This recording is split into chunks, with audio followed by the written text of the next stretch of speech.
Alléluia. Nous lisons dans Apocalypse 6.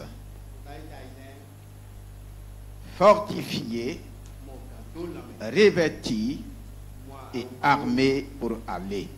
Apocalypse 6, versets 1 et 2. Apocalypse 6, versets 1 et 2. Je regardais quand l'agneau ouvrit un des 7 sceaux et j'entendis l'un des 4 êtres vivants qui disait comme d'une voix de tonnerre: Viens, viens, Viens. Je regardai, et voici parut un cheval blanc. Celui qui le montait avait un arc. Une couronne lui fut donnée, et il partit en vainqueur pour vaincre. Amen. Est-ce que tu as suivi la lecture? J'ai regardé et voici parut un cheval blanc. Celui qui le montait avait un arc. Une couronne lui fut donnée. Et il partit en vainqueur et pour vaincre. Parole du Seigneur. Vous savez, la parole de Dieu mérite ton amen. Quand tu entends la parole de Dieu, tu te tais. C'est comme si tu refuses la parole de Dieu. Amen, là, ça ne coûte rien. Et amen, c'est dans toutes les langues.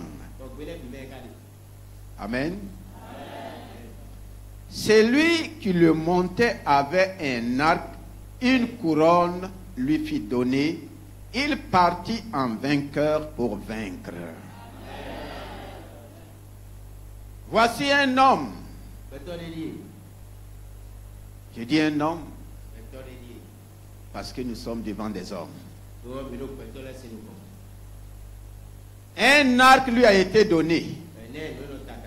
Une couronne lui a été donnée. Et la Bible dit, il partit en vainqueur. Avant même d'aller, il s'est rassuré qu'il part en vainqueur.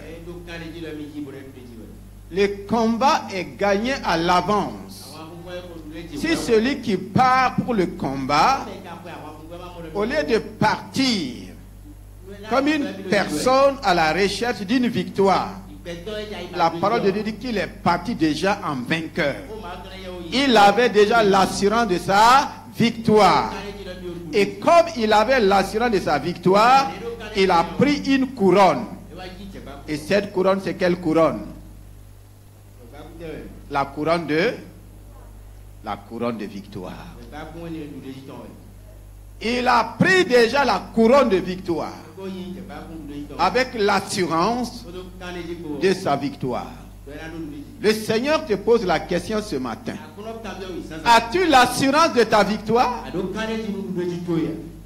Est-ce que ta victoire est assurée? Ou bien tu es dans le doute? Ou bien tu es dans la crainte? Ou bien tu es dans la peur? Lui, il est parti en vainqueur. Avant de partir, il y a 2 éléments. Il a d'abord reçu un arc qui signifie qu'il est armé. Une couronne qui montre qu'il était déjà revêtu de victoire. C'est pourquoi nous disons ce matin, fortifié, revêti et armé. C'est ce que le Seigneur fait de chacun de nous. En partant pour vaincre, il sait qu'il a été formé pour la victoire. Demande à ton voisin, à ta voisine, es-tu formé pour la victoire? Dis à une autre personne, laisse le Saint-Esprit te former pour la victoire. Laisse le Seigneur faire de toi un plus que vainqueur. Là, à chaque fois que tu iras, à chaque fois que tu vas t'élever, tu auras l'assurance de la victoire. La victoire avec Christ n'est pas du peut-être. C'est déjà une victoire assurée. Et quand Jésus-Christ venait sur la terre, il avait tout réuni pour la victoire et jamais pour la défaite. Et nous allons voir cela dans Luc 2, verset 40. Pour vaincre, il faut être plus fort. Il faut être revêtu. Il faut être armé. Dire à quelqu'un, pour vaincre, il faut être plus fort. Luc 2, le verset 40. Or, l'enfant croissait et se fortifiait. Il était rempli de sagesse et la grâce de Dieu était sur lui. Or, l'enfant croissait et se fortifiait. Notre Seigneur Jésus-Christ, depuis son enfance, voici ce qui le caractérisait.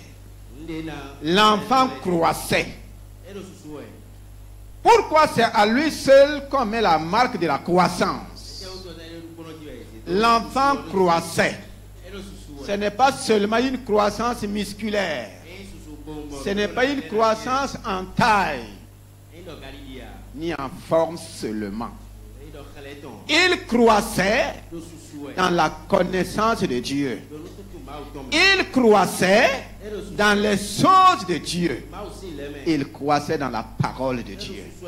Et vous allez voir, à l'âge de 12 ans, il va commencer à défier les maîtres de la loi. Voici comment doit être notre formation. Il croissait et il se fortifiait. Il a commencé à se fortifier quand? Depuis son enfance. Ce n'est pas seulement des entraînements militaires, mais de même qu'il croissait dans les sceaux de Dieu, il va commencer aussi à se fortifier dans les sceaux de Dieu. C'est pourquoi la croissance et la force vont grandir en même temps avec lui. C'est ce qui va lui donner l'équilibre spirituel. Beaucoup sont déséquilibrés. Beaucoup ne sont pas équilibrés dans la croissance. Quand je regarde ta vie, quand toi-même tu regardes ta vie, quel genre de croissance tu as? Dans quel domaine tu as connu une véritable croissance? Est-ce que c'est seulement physiquement? Beaucoup ont connu une croissance dans les études, dans tellement de choses. Mais la croissance dans ce qui concerne Dieu, nous sommes tous en retard. Et quand vous voyez un enfant de 3 ans, 4 ans qui ne marche pas, on peut dire qu'il est en retard par rapport à quoi? Par rapport à sa croissance. Donc, tu as quel âge dans la conversion? Et si tu n'arrives pas à marcher comme Dieu veut, si je n'arrive pas à marcher comme Dieu veut, j'ai un retard dans ma croissance avec Dieu. Alléluia. Si je n'arrive pas à affronter les forces spirituelles, j'ai un retard par rapport à la fortification avec Dieu. Mais Jésus-Christ, depuis l'enfance, il croissait et il faisait quoi? Il se fortifiait. C'est pourquoi il pourra faire la différence. Pourquoi tu n'arrives pas à faire la différence? Il y a un défaut de croissance. Il y a un défaut de formation physique. Si toi, physiquement, tu marches bien avec tes 2 pieds et que spirituellement, tu marches comme un boiteux, donc il y a un problème de croissance. Il y a un problème de formation. Mais Jésus-Christ nous donne l'exemple. Or, l'enfant croissait, se fortifiait, il était rempli de sagesse. Et la grâce de Dieu était sur lui. Alléluia. Voici des choses qui vont ensemble. Il était rempli de sagesse. Et nous allons voir ces éléments qui vont nous aider dans ce que nous appelons le combat de la foi ou le combat spirituel.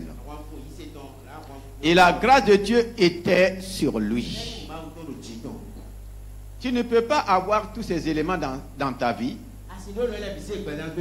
et ne pas vaincre.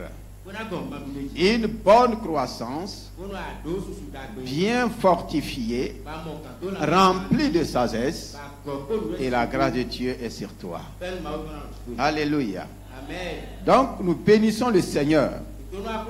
Dans Luc 3, 21. Luc 3, 21 à 22. Luc 3, 21 à 22. Tout le peuple se faisant baptiser, Jésus fut aussi baptisé. Et, pendant qu'il priait, le ciel s'ouvrit, et le Saint-Esprit descendit sur lui sous une forme corporelle, comme une colombe. Et une voix fit entendre du ciel ces paroles. Tu es mon Fils bien-aimé. En toi, j'ai mis toute mon affection. Alléluia. Amen. Et le Saint-Esprit descendit sur lui sous forme corporelle comme une colombe. Non seulement il croissait et se fortifiait, rempli de sagesse, la grâce de Dieu était sur lui. Ici maintenant, c'est une autre dimension. Et chacun de nous, nous devons passer par là. Et je crois que tu es même passé par là. Comme tout le peuple se faisait baptiser, Jésus aussi va se faire baptiser. Et le jour de son baptême, qu'est-ce qu'il a fait? Il a prié et le ciel s'ouvrit sur lui. Et le Saint-Esprit va descendre. Maintenant, une autre dimension va venir. Le Saint-Esprit est descendu sur lui. Et Luc 4, verset 1 dit, Jésus rempli du Saint-Esprit revint du Jourdain, et il fut conduit par l'Esprit dans le désert. Le verset 14. Verset 14. Jésus, revêtu de la puissance de l'Esprit, retourna en Galilée, et sa renommée se répandit dans tout le pays d'alentour. Alléluia. Amen. Rempli du Saint-Esprit et revêtu de la puissance du Saint-Esprit. Bien-aimé, la vie en Christ n'est pas une vie de hasard. Il y a des étapes. De même que la vie naturelle a des étapes de croissance, des étapes de maturité. Pour atteindre un certain niveau, il y a des étapes qu'on ne peut pas sauter. Et effectivement, dans la vie de notre Seigneur Jésus-Christ, depuis son enfant, nous pouvons suivre son enfance jusqu'à sa glorification. Rempli du Saint-Esprit, revêtu de la puissance du Saint-Esprit. Ce matin, il est important que tu puisses comprendre. Rempli du Saint-Esprit, qu'est-ce que ça veut dire? Dans Ésaïe 11, verset 2, l'esprit de sagesse et d'intelligence, l'esprit de conseil et de force, l'esprit de connaissance et de la crainte de l'Éternel.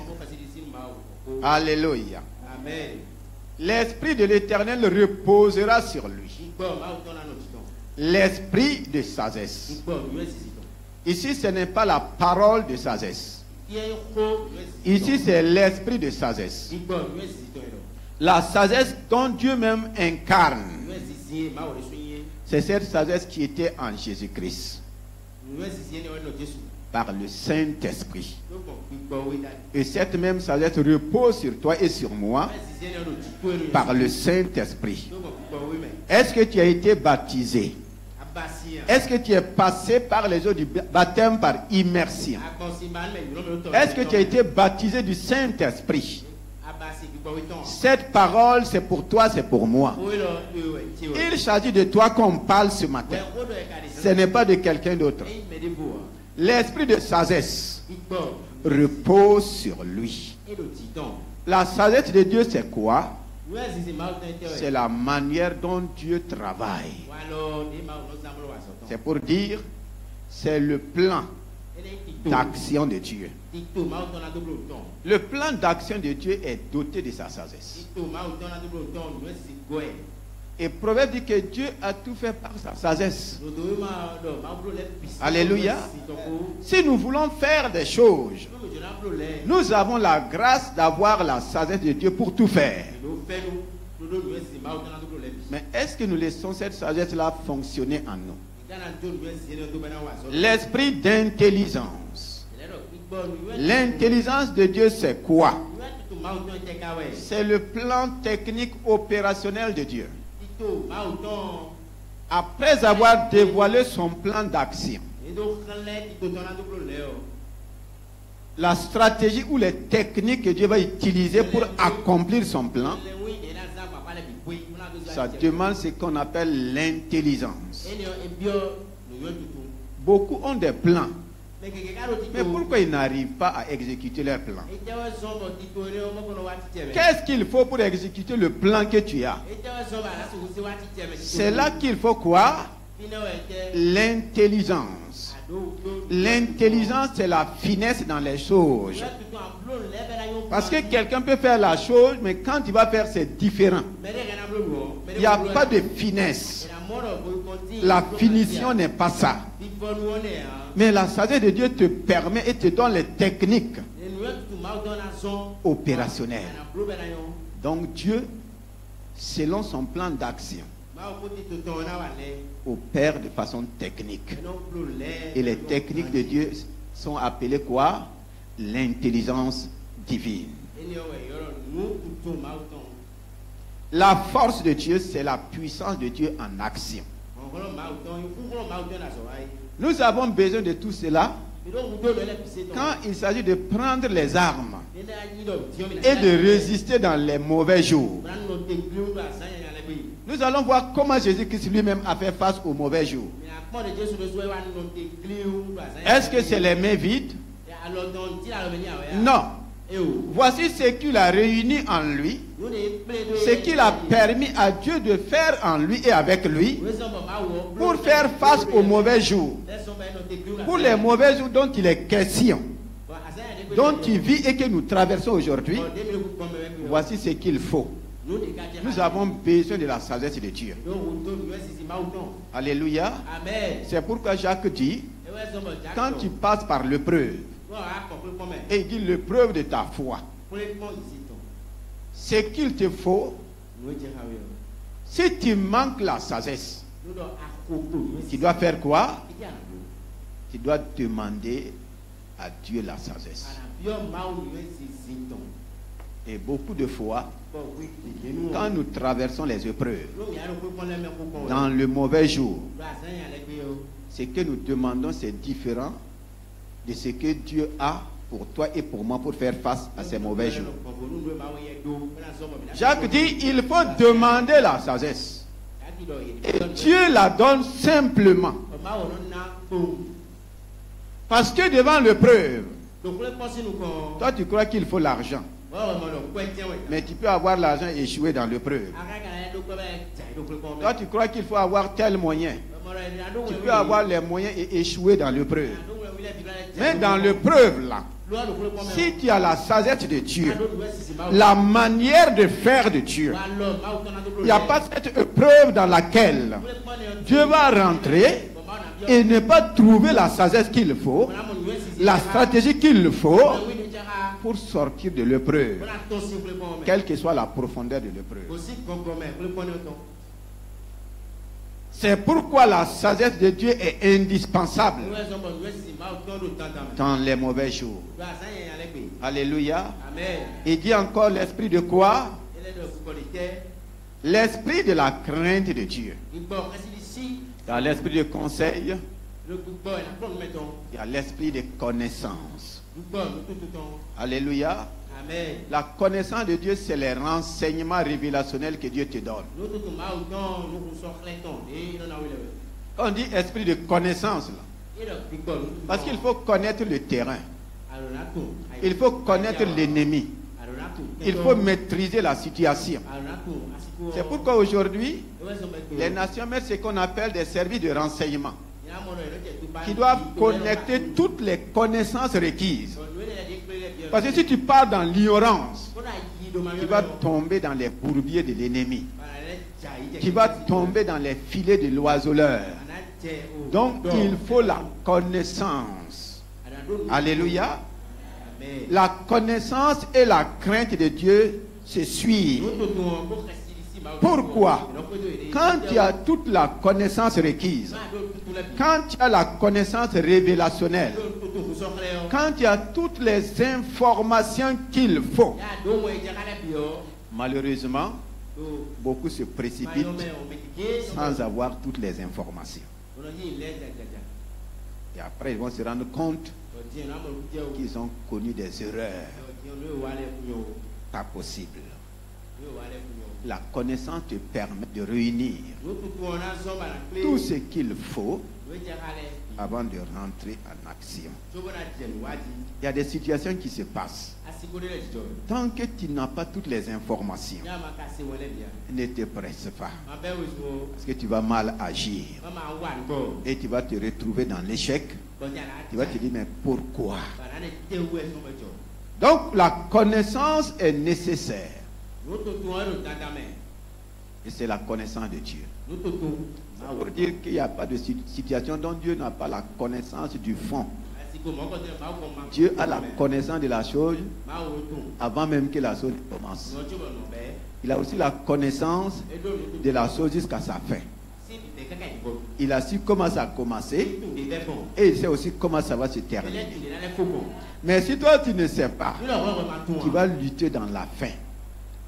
Et Dieu, dans son plan, dans sa volonté, a dit qu'il y a un temps pour toutes choses.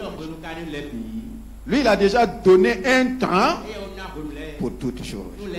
Quelle que soit la chose, que ce soit une bonne chose, il y a un temps.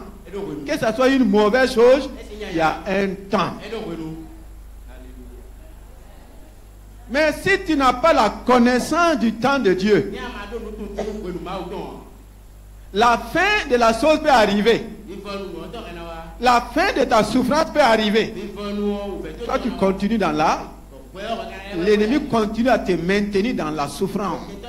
Pourtant, Dieu a déjà arrêté la fin de ta souffrance. Dieu a déjà arrêté la fin de tes larmes.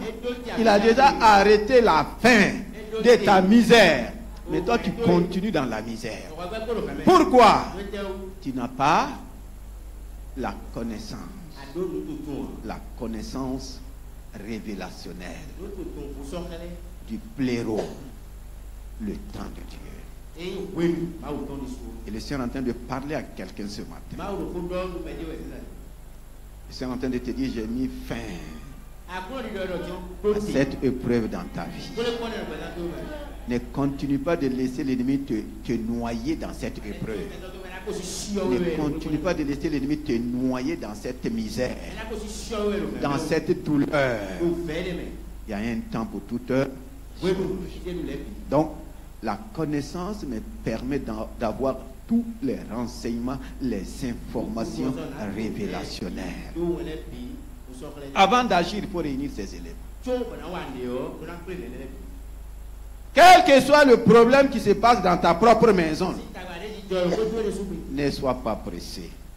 Seigneur, donne-moi la connaissance de ce qui se passe. Donne-moi la révélation de ce qui se passe. Alléluia. Amen. Et quand tu as la connaissance venant de Dieu, là tu demeures ferme.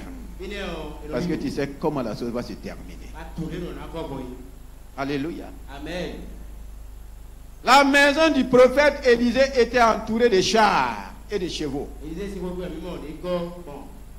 Son serviteur qui est sorti, lui, il a vu quoi? L'armée de l'ennemi qui a entouré toute la ville pour prendre un seul homme, Élisée. Et lui, il était avec Élisée. Vous voyez qu'on va prendre Élisée et laisser son serviteur? Il était dans la peur. Il va dire au prophète, c'en est fini pour nous. Dis à quelqu'un, ce n'est pas fini pour nous.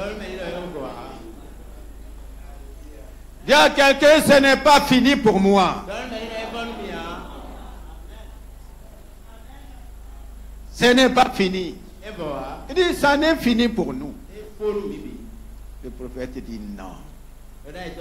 Ô Éternel, ouvre ses yeux pour qu'il voie que ceux qui sont avec nous sont plus nombreux que ceux qui sont au dehors.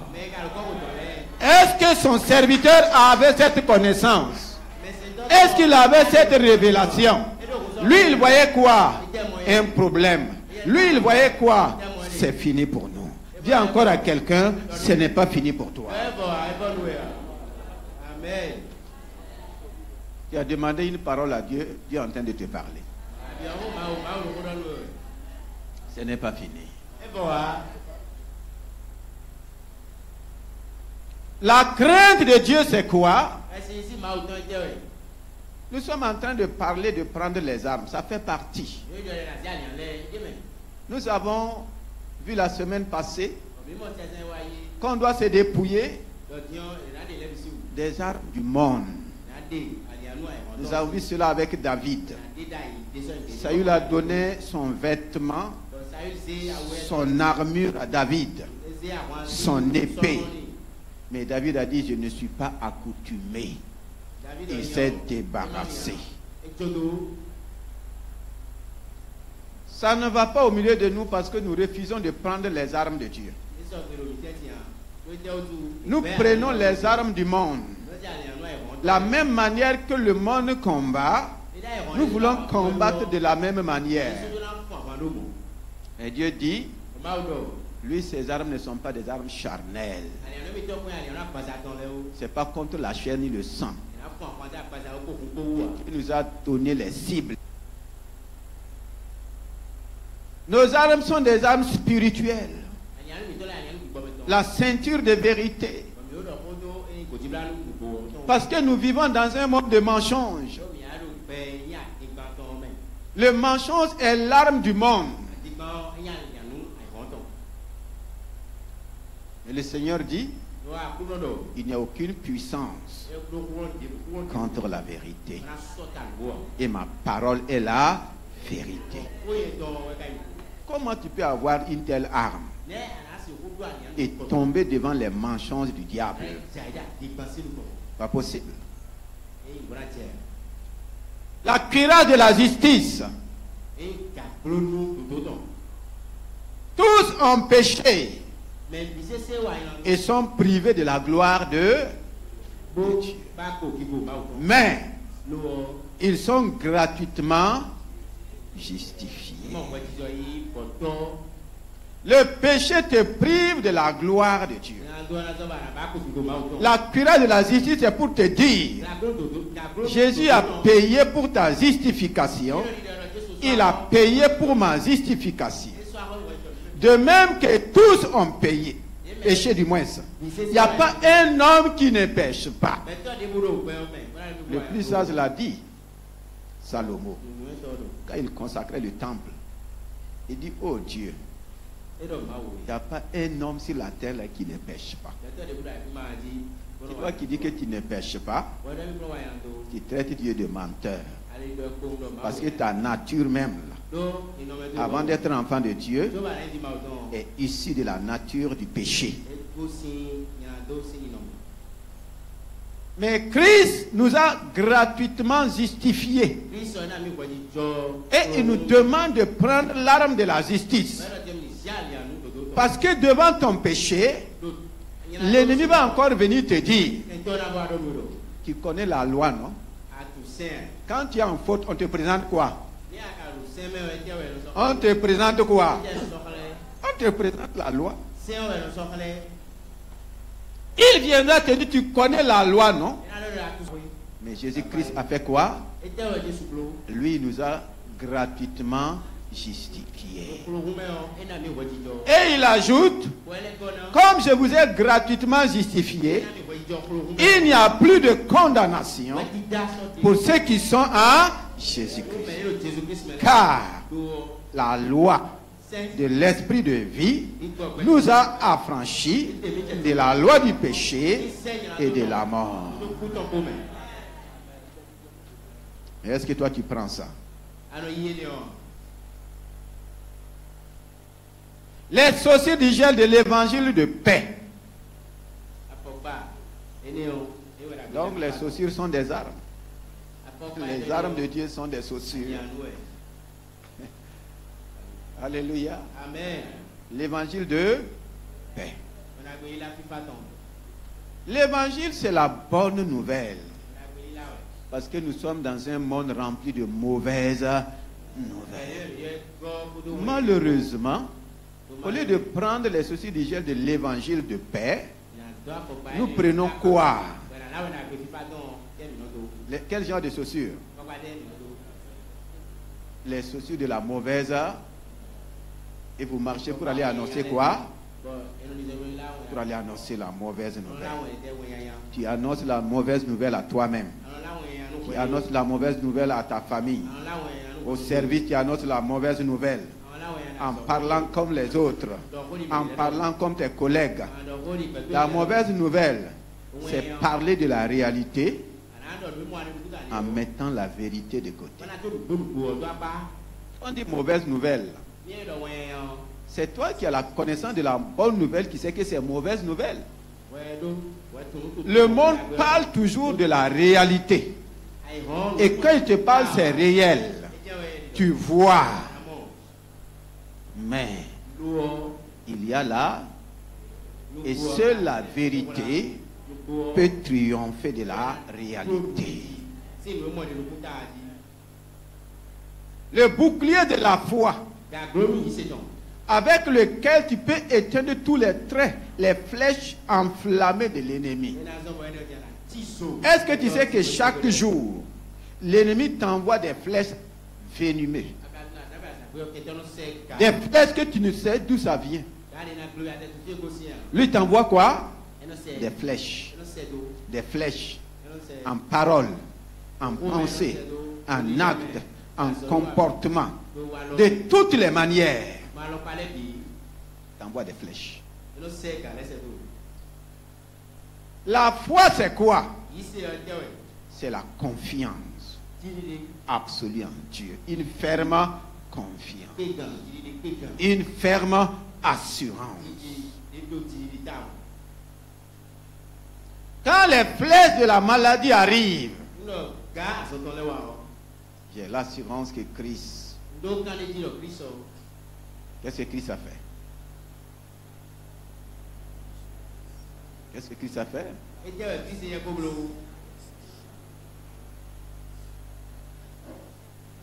Si vous ignorez ces vérités, si vous ignorez ces paroles, donc comprenons que il y a beaucoup de choses qui ne vont pas aller. En tout cas, ça que celui il envoie des flèches. Et il ne te prévient pas. Il ne te prévient pas. La Bible nous dit de regarder le figuier. Si nous voulons comprendre ce qui se passe actuellement, regardez quoi? Le figuier. Entouré des ennemis. Est-ce qu'on prévient au figuier avant d'envoyer des missiles? Tout le temps ça pleut. Si ce figuier n'était pas prévenu, s'il n'était pas avisé, il y a longtemps il a disparu. Tu comprends de quoi je parle? Donc l'ennemi ne va pas te prévenir au moment où tu t'attends de moins. C'est là-bas même qu'il te sépare. Le bouclier de la foi et le casque du salut. Le casque du salut, ce n'est pas le casque qu'on porte sur la tête. Alléluia. Amen. C'est un casque qu'on met où? Donc ton cœur porte casque aussi. Si tu crois dans ton cœur et tu confesses de ta, tu seras sauvé. Mais le Seigneur nous révèle que les mauvaises choses là, ça vient d'où? Les mauvaises pensées, ça vient d'où? Ça vient du cœur.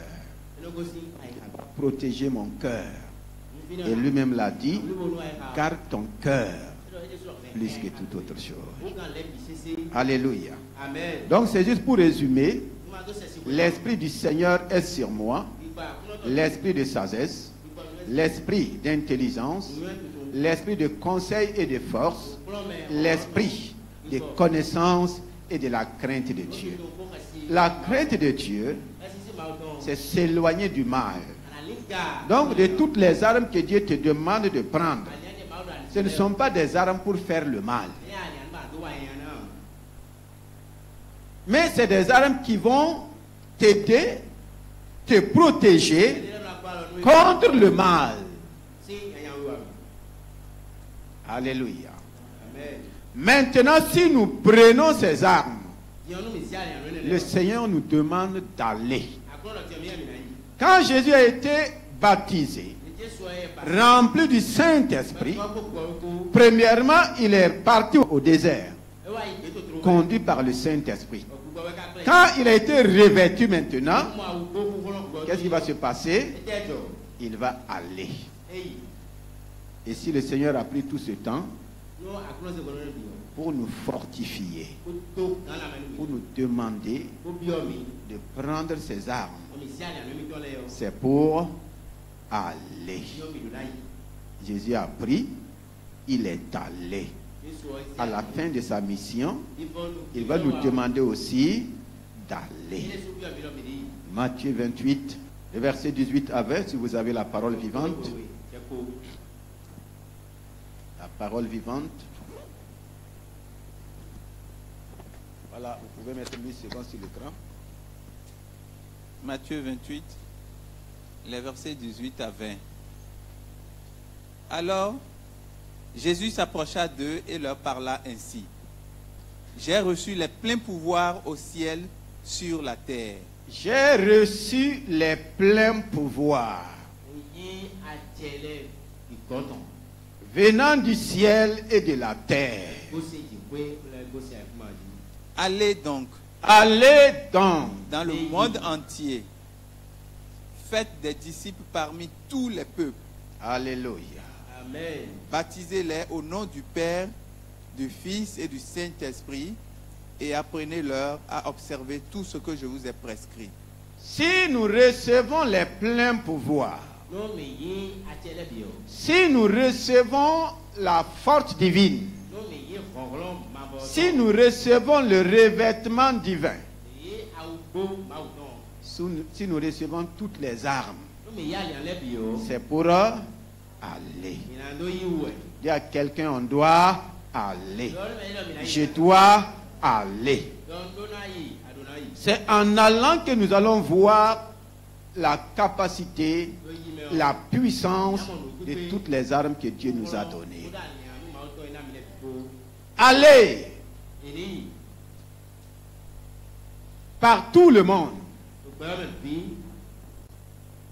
avec ce que Dieu t'a donné. Il n'y a pas un coin du monde où tu ne peux pas aller.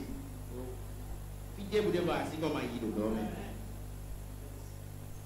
n'as pas encore accepté la parole de Dieu. Avec tout ce que Dieu m'a donné là, il n'y a pas un coin de ce monde où je ne peux pas, où je ne dois pas aller. Si tu as peur d'aller, donc tu n'as pas reçu. Tu ne t'es pas laissé former. Quand on forme les militaires, c'est le soldat ou le militaire qui demande là où il veut aller.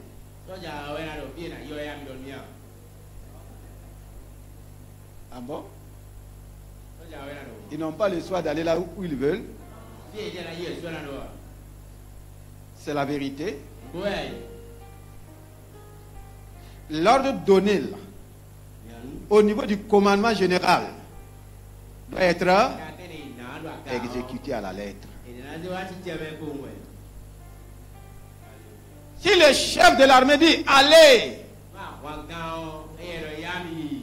tu vas dire quoi?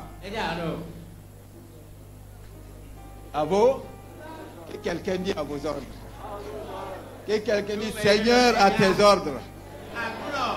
Saint-Esprit à terre. Il sait faire ça, non?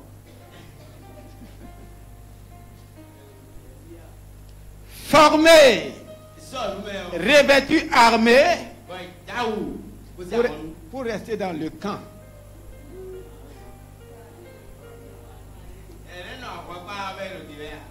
Beaucoup veulent rester dans le camp. Même les cuisiniers là. Même les cuisiniers de l'armée là vont où? Ils ont préparé qui va les donner.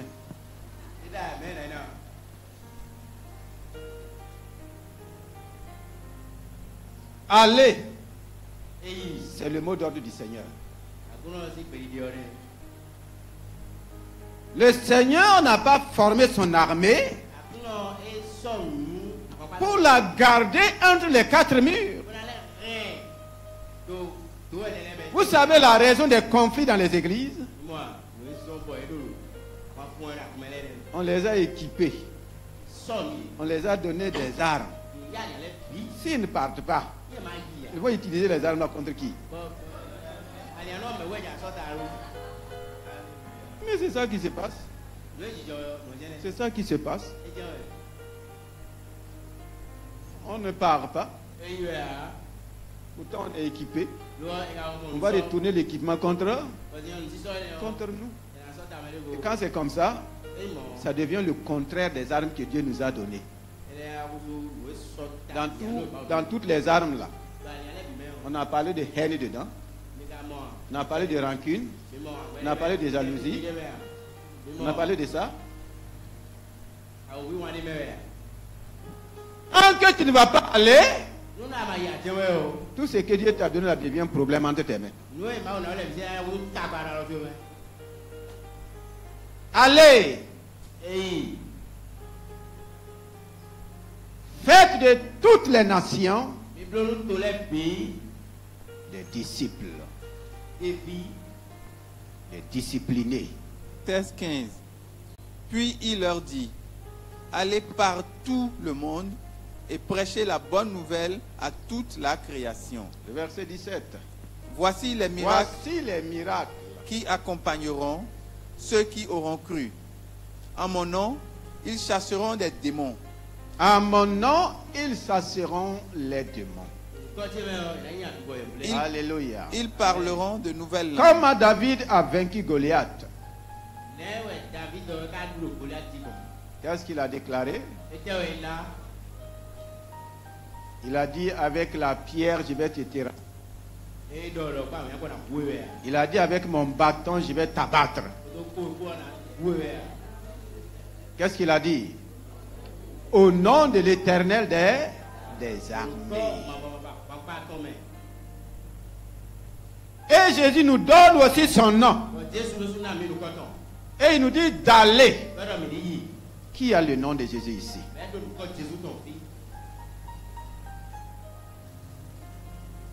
Le nom de Jésus est une arme contre qui? Contre les démons. Premièrement, il dit, à mon nom. Goliath était comme un grand démon. Comme une principauté. Une domination. Je nous rappelle, ce n'est pas le petit caillou qui a vaincu Goliath. Ce n'est pas le petit David qui a vaincu Goliath. Lui-même l'a dit, au nom de l'Éternel des armées, je te taille en pièces. Je coupe ta tête et je jette ton corps. Jésus te donne son nom. Quels sont ceux qui sont poursuivis par des démons ici?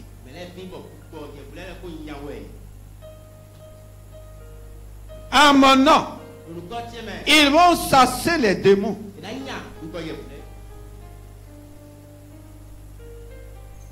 Il a dit en mon nom, je vais venir chasser les démons.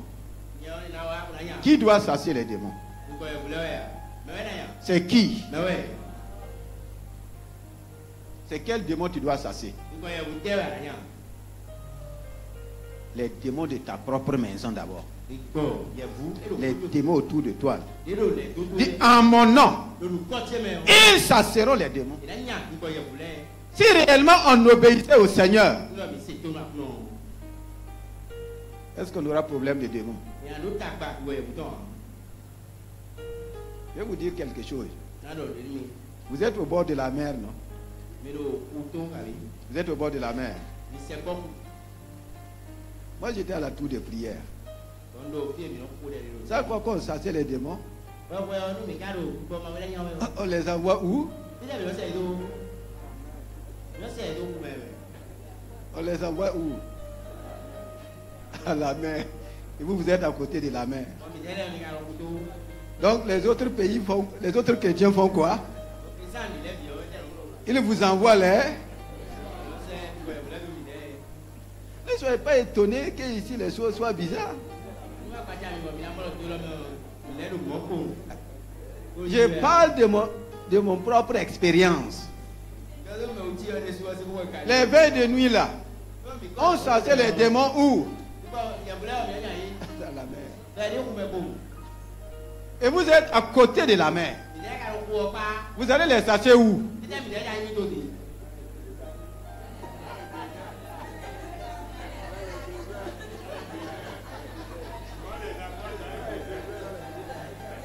Ok. Vous savez ce que les démons font? Qui sait ce que les démons font? Les démons vont aller simplement là où on ne les chasse pas. Et si vous êtes des chrétiens qui ne chassent pas les démons, ils vont venir loger avec vous. Il y a quelqu'un, soyez un chasseur de démons. Au nom de Jésus-Christ. Il y a quelqu'un, je suis un chasseur de démons. Il y a une autre personne, les démons ont peur de moi.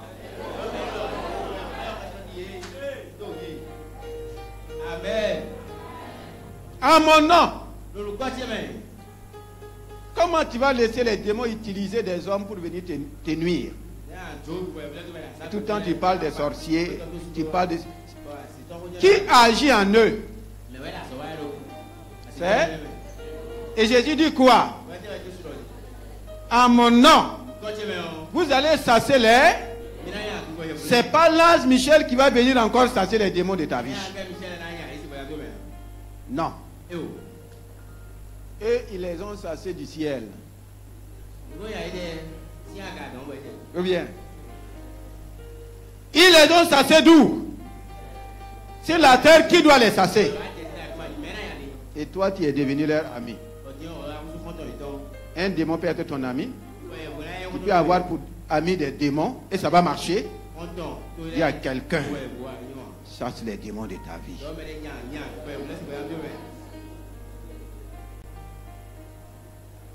À mon nom, ils chasseront les démons.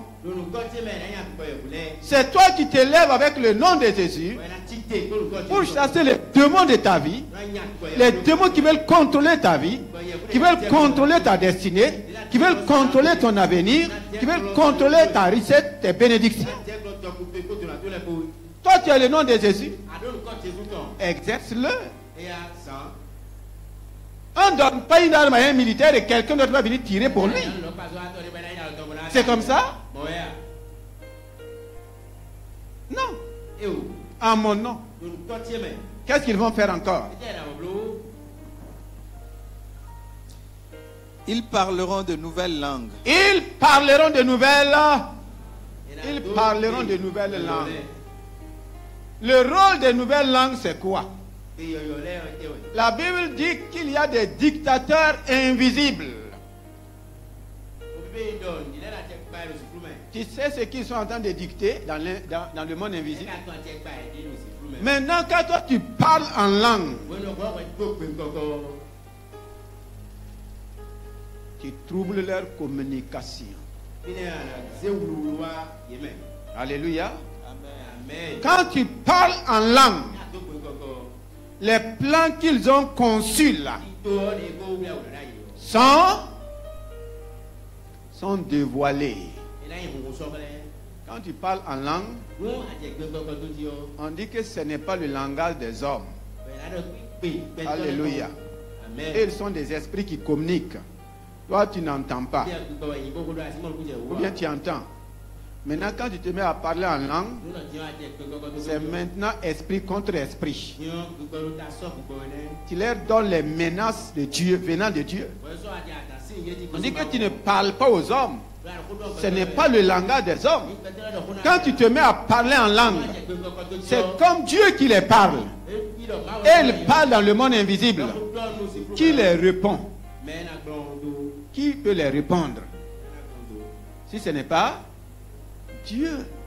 Et quand tu parles là, et ils n'entendent pas la voix d'un homme, ils entendent quoi? Les menaces de Dieu, qui annulent leurs menaces. C'est pourquoi quand vous parlez en langue, le mouvement spirituel est en embouteillage.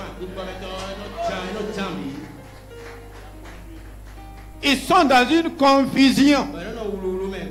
Comment Dieu a fait pour mettre la confusion dans les langues? Quand vous parlez en langue et ils ne se comprennent plus, ils font le contraire de ce qu'ils avaient arrêté faire. Le parler en langue, c'est l'embuscade de Dieu. Voici des ennemis qui se sont mis d'accord pour aller attaquer. Arrivé sur le lieu d'attaque, la Bible dit que Dieu a mis une embuscade. Et ses amis sont devenus ennemis au même moment. Et ils se sont mis à faire quoi? Quand nous prions en langue, nous amenons le camp adverse à faire quoi? À se tuer entre eux. Mais pourquoi vous n'aimez pas parler en langue?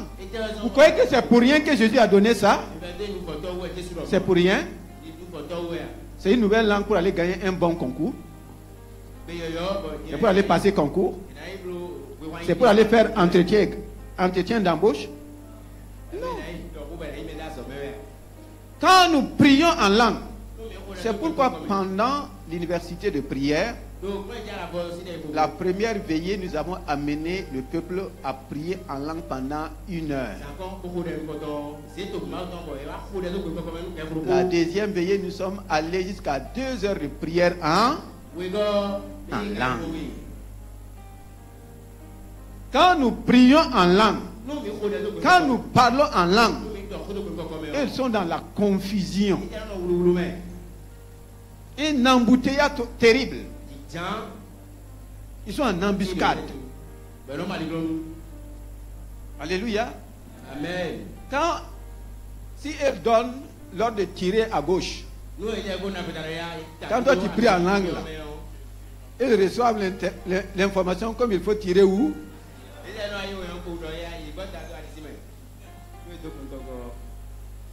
C'est ça. C'est une arme redoutable, puissante. Ils vont saisir des serpents. Ils vont faire quoi? Saisir des serpents. Le serpent, c'est qui?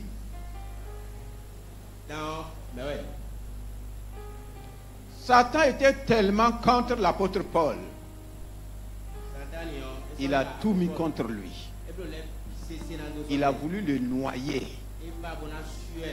Il n'a pas pu. Ils sont sortis. Même là-bas, il va le poursuivre. Pendant qu'ils étaient entourés d'un feu, on dit qu'il a pris des broussailles pour mettre dans le feu. Et le serpent le plus venimeux s'est attaché à ses mains. Serpent minute ou bien c'est serpent seconde. Non, Jésus a dit c'est la vérité. Au moment où les autres s'attendaient à ce qu'il tombe, meurt, raide mort, qu'est-ce qui s'est passé? Il a secoué le serpent et il n'avait aucun mal. Satan peut envoyer les envoûtements possibles. Écoutez-moi bien. Les ensorcellements possibles. Si nous croyons nous allons les secouer dans le feu du Saint-Esprit. Ce n'est pas une arme.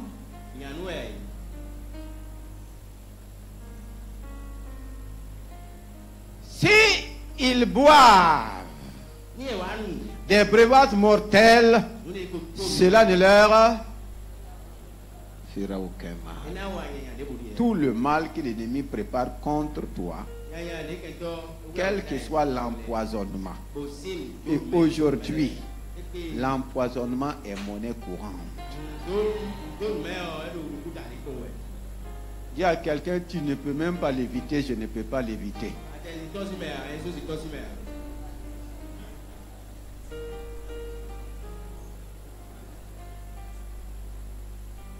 Et le Seigneur connaissait tout cela. Et pourquoi il dit, si la parole de Dieu est la vérité, cela ne veut pas dire que tu vas aller prendre le poison expressement boire. L'ennemi va tenter de t'empoisonner plusieurs fois. Nous avons été victimes tellement. Mais cette parole-là reste en vigueur dans notre vie. Et le monde est en train de passer à une phase terrible. Les boissons que nous prenons, c'est mélangé de poison. Les nourritures industrielles, c'est mélangé de poison. Si nous ne plaçons pas notre confiance dans le Seigneur, qui peut nous sauver? Maintenant, il dit, ils imposeront les mains aux malades. Voici des choses que nous avons abandonnées et nous subissons des coups terribles. Ils imposeront les mains et les malades seront guéris. Ici, il s'agit de qui? Toi qui as cru, toi qui as été baptisé. Il ne s'agit pas d'apôtre ici. Il ne s'agit pas de prophète ici. Il ne s'agit pas de pasteur ici. Il ne s'agit pas d'évangéliste ici. Le verset 15 dit, 16 du moins, ceux qui croiront et qui seront baptisés seront sauvés. Ceux qui ne croiront pas, et ils sont condamnés. Voici les miracles qui vont les accompagner. Ceux qui ont cru et ceux qui se sont fait baptiser. Et j'insiste, ce n'est pas n'importe quel baptême. Dans la Bible, là, le Seigneur nous a révélé le modèle de Jésus-Christ lui-même a été baptisé par immersion. Et les disciples insistaient. De quel baptême avez-vous été? Quel est le baptême recommandé? Le baptême de Jean. Ta religion baptise comme Jean a baptisé. Tu vas t'appuyer sur ta religion. Même au temps des disciples de Pierre. Il demande de quel baptême? Ça n'a pas commencé aujourd'hui. Au temps de Pierre, il y avait déjà cette confusion. C'est pourquoi l'apôtre Paul a posé la question aux 12 disciples. De quel baptême avez-vous été baptisés? Et si ça ne marche pas dans nos vies, il y a tellement de confusion dans le baptême. Chacun prend un morceau de la parole de Dieu et veut s'aimer la confusion. Des gens sont sortis de cette assemblée simplement parce que des enseignements les ont dit qu'on ne baptise pas au nom du Père, du Fils et du Saint-Esprit. Qu'on baptise au nom de Jésus. Est-ce que vous êtes là? Mais baptiser au nom de Jésus, ça y est dans la Bible. C'est Jésus lui-même de sa bouche qui a dit, baptisez-le au nom du Père, du Fils et du Saint-Esprit. C'est une parole de la Bible. C'est Pierre qui a dit, baptisez-le au nom de Jésus. C'est une parole de la Bible. Est-ce que ça contredit ce que Jésus a dit? Ça contredit. Ils sont allés prendre ça. Ah. On ne baptise pas au nom du Père, du Fils et du Saint-Esprit. Il y a tellement de confusion. Nous avons pour modèle Jésus-Christ. Et si Jésus-Christ, pour être baptisé, si le baptême n'était pas important, Dieu allait-il envoyer le plus grand prophète? On dit de tous les hommes, de tous les prophètes nés de femmes, Jean-Baptiste est le plus grand. Et Jésus s'est fait baptiser par qui? Par Jean-Baptiste. Et il a donné le modèle de baptême de qui? De Jean-Baptiste. Est-ce qu'il manque de l'eau aux religions? Il manque de l'eau? Il manque de l'eau? Pourquoi baptiser par aspersion? Si tu crois que ce n'est pas un problème, est-ce que ça marche?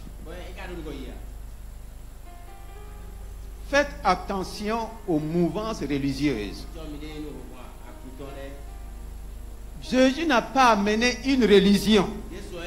C'est Satan qui a créé les religions pour s'aimer la confusion et gagner le maximum de personnes.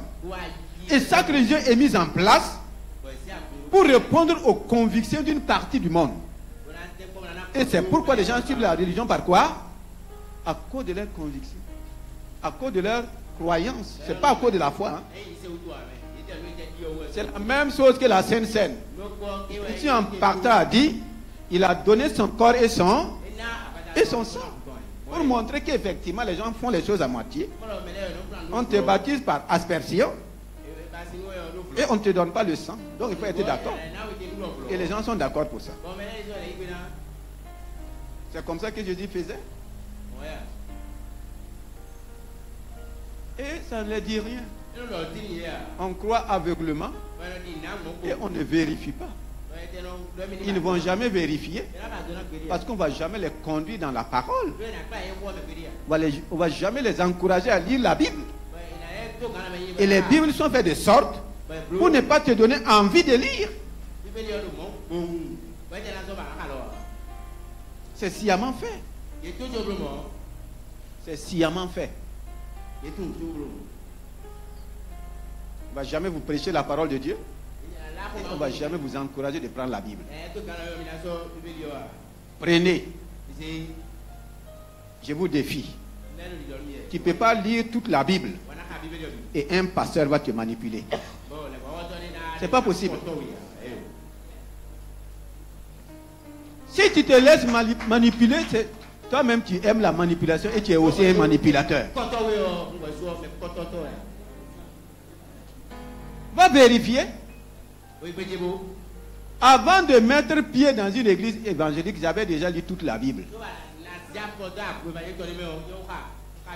Et j'ai commencé à affronter mes prêtres avant d'aller à l'église. Comme ils n'ont pas pu me répondre par rapport à ce que je croyais. Je suis allé avec la parole de Dieu. Quelqu'un l'a pris jeté. C'est pour qu'on vous dit de ne pas lire la Bible. C'est depuis ce jour-là. Ils savent. Si vous lisez, vous aurez la connaissance.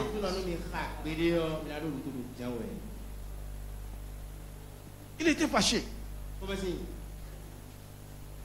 C'est pourquoi vous avez dit de ne pas lire ça. J'étais tellement brisé. Je dis, bon, si c'était quelqu'un de simple, je pouvais comprendre. Je me suis levé là. La nuit là, j'ai pleuré. Nous sommes dans quel monde?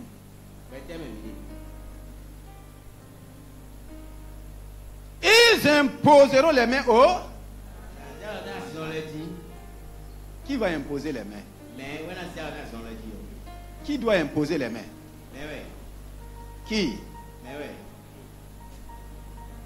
Qui doit imposer les mains?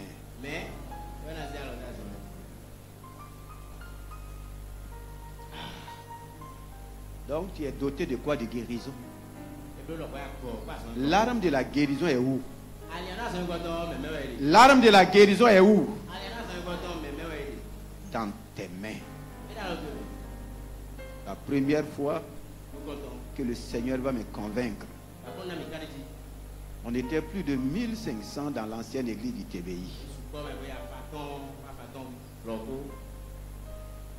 Après avoir donné un enseignement sur la guérison, papa a terminé par l'imposition des mains. Et pour changer nos mentalités. J'ai dit bien pour changer quoi? Nos mentalités. Il a dit ce matin, on va prier pour les malades. Et il dit, c'est notre manière de faire qui bloque la guérison de Dieu. Dieu n'a jamais dit de prier pour les malades. Il a dit imposer les mains et les guérir. C'est Jacques qui a dit, si vous êtes malade, d'aller faire quoi? D'aller vers les anciens. Tout ça, ça répond à ce que Jésus a dit. Il a dit à ceux qui sont malades de venir devant. Et moi-même, j'étais prêt pour me lever venir. Vous savez ce qu'il va faire? J'étais assis, je ne me rappelle plus. Il a indexé le doigt, il dit petit, comme je semblais être le plus petit. Il a dit que le petit qui est derrière là, il n'a qu'à venir. Je venais de me convertir, hein. Je n'avais même pas. Est-ce que j'avais une année pleine? À ce jour-là, ma peur va partir. Il dit que le petit qui est assis là n'a qu'à venir. Il m'a mis de côté pendant que les gens venaient en foule. Et comme il voyait que j'étais mal à l'aise, il m'a dit de ne pas trembler. Il dit, regardez ce petit là. Qui le connaît? Je ne t'ai même pas connu. La Bible dit, ils imposeront les mains aux malades. Il m'a demandé, est-ce que tu es baptisé? J'ai dit oui. Ok. C'est lui qui va imposer les mains sur vous. Quand moi-même, je voulais venir pour qu'on prie pour moi. Non, tu es ici ce matin-là. Il faut que les choses changent. Il y a des choses que tu peux les utiliser, c'est toi. J'étais là avec toute la peur dans le cœur. Je n'ai jamais prié pour moi-même. Cette foule, on dit que tu vas leur imposer les mains. Je te dis de ne pas trembler. Le Seigneur a dit, ils imposeront les mains. Il n'a pas demandé ta prière ici. Toute personne qui va venir là, impose-lui simplement les mains. Et les gens venaient. J'ai posé les mains. J'ai posé les mains. J'ai imposé les mains. J'ai imposé les mains. J'ai imposé les mains. Je n'avais pas de mots à dire. À la fin, on demande quels sont ceux qui ont été guéris. Les gens ont commencé à faire quoi? À lever la main. C'est comme si j'allais disparaître de la salle. Mais oui. Tu sais qu'il y a ça en toi? Est-ce que tu as des mains? Il faut les tendre devant Dieu. Il faut tendre tes mains. Parce que nous avons négligé ces choses.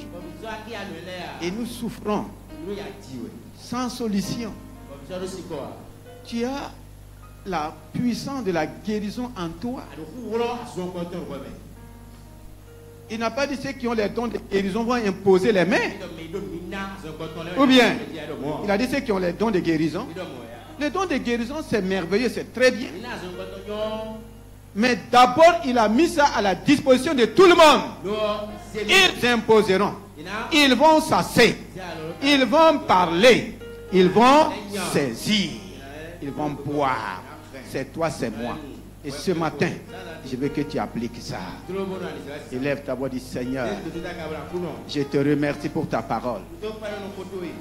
Merci pour la révélation de ces armes spirituelles que tu me donnes. Qui m'a formé, qui m'a revêtu, qui m'a équipé pour aller. Seigneur, tu m'as tout donné. Tu m'as donné toutes les armes nécessaires. Ce n'est pas pour aller faire le mal, mais pour aller faire le bien. Ce n'est pas pour aller détruire, mais c'est pour aller construire. Ce n'est pas pour aller décourager, mais c'est pour aller encourager. Merci Seigneur. En ton nom, je chasse tout démon qui s'élève contre ma vie. En ton nom, je chasse tout démon qui s'élève contre ma famille. En ton nom, les démons qui tourmentent ma famille, mes enfants, mon mari, ma femme, les démons qui tourmentent mon entourage, en ton nom, je les chasse. Les serpents, je les saisis sans dommage. Aucun serpent ne peut me détruire. Tout envoûtement envoyé, tout ensorcellement envoyé, mais tous mes sans effet. Seigneur, merci. Quand je vais me mettre à parler en langue, le camp ennemi est dans la confusion. Le camp ennemi est en embuscade. On dit, Seigneur, merci pour ces armes. Merci pour ces armes. Ce matin, Seigneur, je sais que tu as doté mes mains de la puissance de la guérison. C'est pourquoi maintenant même, j'impose mes mains là où j'ai mal, là où il y a la douleur. J'impose mes mains et je commande à la douleur de disparaître. Je commande à l'infirmité de partir. Je commande à ce cancer de disparaître. Je commande à ce sinusite de partir. Je commande à l'ulcère de partir. Douleur dans les dents, douleur d'estomac, douleur au niveau de la colonne vertébrale, douleur au niveau des reins. Ce matin, je me commande de partir. Douleur au niveau des genoux, douleur au niveau des poumons. Vous partez maintenant. Je reçois la puissance de la guérison dans mon corps. Je reçois la puissance de la guérison dans mon corps. Je reçois la puissance de la guérison dans mon corps. Je reçois la puissance de la guérison dans mon âme. Je suis libéré. Je suis affranchi. Tout démon qui me garde dans le péché, je te chasse ce matin. Tout démon qui me garde dans le célibat, je te chasse ce matin. Tout démon qui me garde dans la pauvreté, je te chasse ce matin. Les démons qui bloquent mes affaires, les démons qui bloquent mon commerce, je vous réprime. Éloignez-vous de moi. Allez dans les lieux arides. Je ne permets pas. Je ne permets aucun mouvement démoniaque autour de moi. Je ne permets aucun mouvement démoniaque. Oh Seigneur, merci pour la victoire que tu m'as donnée en Christ. Je te mets dans cette position de victoire au nom béni de Jésus-Christ. Amen. Acclame le Seigneur. Quel est ce nom de Jésus? Alléluia.